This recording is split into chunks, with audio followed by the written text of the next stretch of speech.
Bismillahirrahmanirrahim. Assalamualaikum warahmatullahi wabarakatuh. Nepangkeun nami abdi Ulan Sari Ningsih di kelas 11 IPS 1.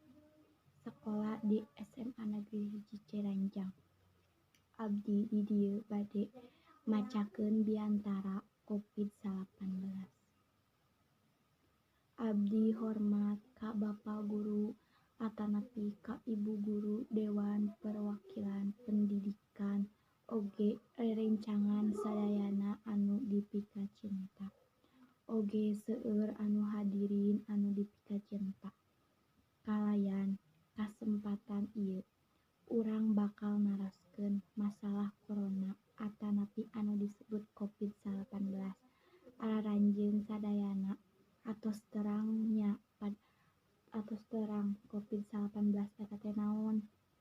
Tah ti dieu ku jalan kitu anjeun terang masalah coronavirus naha anjeun terang naon sababna.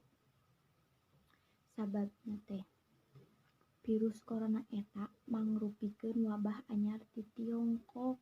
Virus corona tiasa dipancarkeun ngaliwatan batuk sareng bersin-bersin. Virus corona disababkeun ku kalong sareng beurit. Ku jalan kitu anjeun terang kumaha pikeun nyegah coronavirus ieu.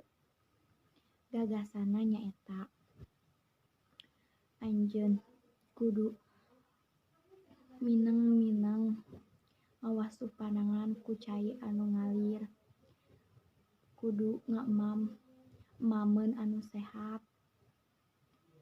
mun bade ka mana-mana kedah nganggo masker lameh nyegah panyakit eta. Lamun euih ti mana-mana kedah enggal-enggal ganti acuh bersih-bersih sadayana. Lameh urang dijauhkeun tina panyakit eta. Urang berharap panyakit eta enggal-enggal teu aya di negeri urang di dunia ieu. Amin. Sakumaha saena kuring atanapi abdi nyarioskeun ka sadayana guru rerencangan sadaya-dayana sareng nu sanesna oge. Upami aya kalepatan atanapi salah carios, salah ucapan abdi nuhunkeun dihapunten. Sakian ti abdi biantara ieu. Wassalamualaikum